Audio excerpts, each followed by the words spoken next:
Turuan ko kayo maglinis ng preno kasi nagpalit ako ng wheel bearing eh. Ito bago na siya. Kasi maingay na yung luma eh. Parang medjet na ako sa loob ng sasakyan. Ito, pag nilinis nyo yung wheel, yung kanyang preno, brake drum, pwede nyo gamitan ng alcohol. Ayan. Alcohol lang. Tapos ito rin. Ayan. Tapos, pwede din siyang punasan ng malinis na basahan. Ayan, ganyan lang. Ito rin punasan natin. Kasi kung mahal ang brake cleaner at wala kayo, pwede naman yan. Alcohol. Tapos ito, isara na natin to.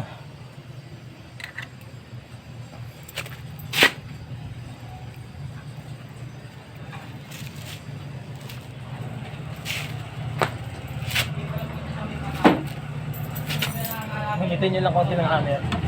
Dahan-dahan lang ito po.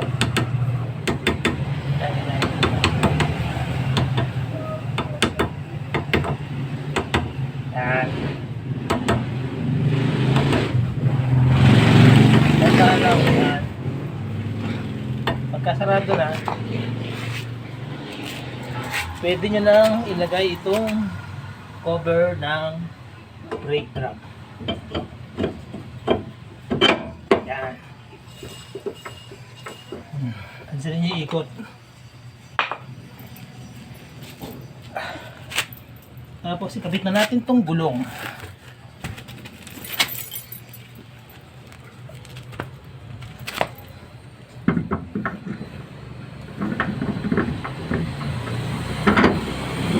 Ayan. Pag naikabit nyo ng ganyan, kamayin nyo muna.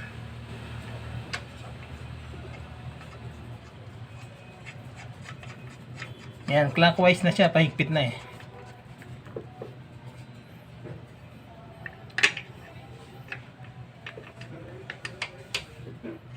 Ayan.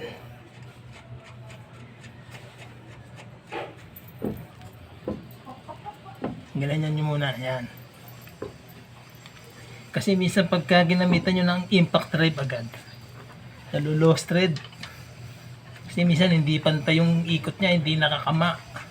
Hindi nakapasok ng maayos. Ayan.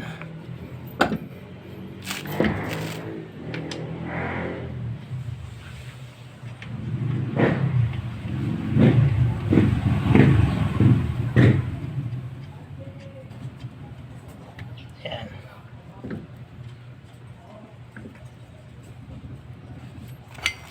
Tapos pwede nyo na higpitan dahan-dahan. Bago nyo ibaba yung jack, higpitan nyo na muna.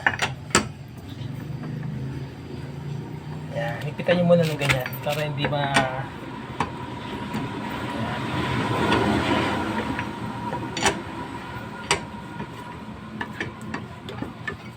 Tapos i-set up nyo yung yung handbrake, i-ano nyo na ito. I-handbrake nyo na para sigurado. At yun na, ibababa na natin to. Ibababa na natin tong jack. Ayan.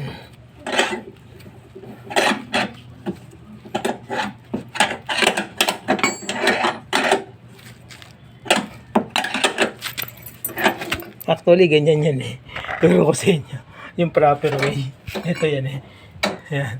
Ganyan na. Pasok mo rito. Tsaka kami gaganon. Ayan. Baba na siyang kusa. Ayan. Counterclockwise nga pala yung pababa. Yung pataas nito, clockwise. Ayan. Ayan guys. Pag bumaba na itong jack,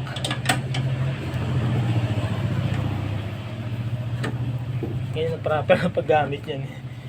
Ayan. Ayan, pag mababa na, pwede nyo na kamayin. Tanggalin nyo muna. Higpitan nyo na yung mga tornilyo na to. Ayan. Higpitan natin yan. Pakita ko sa inyo.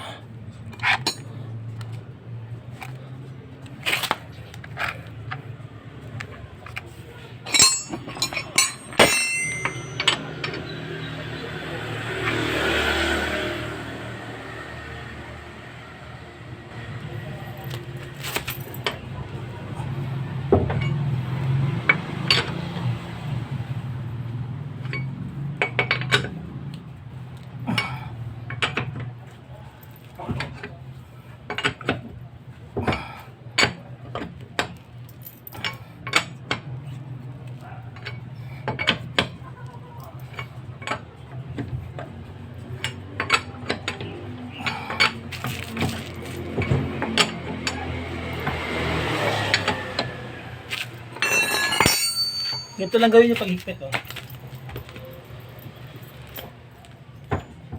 Yan. Tapos yung kabilang portion naman.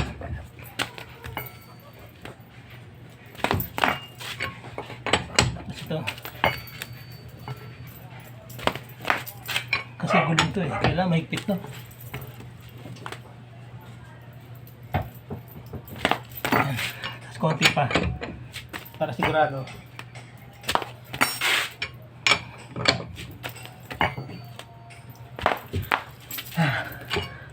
Yan na guys, nakabit na natin. Okay na. Please follow and share.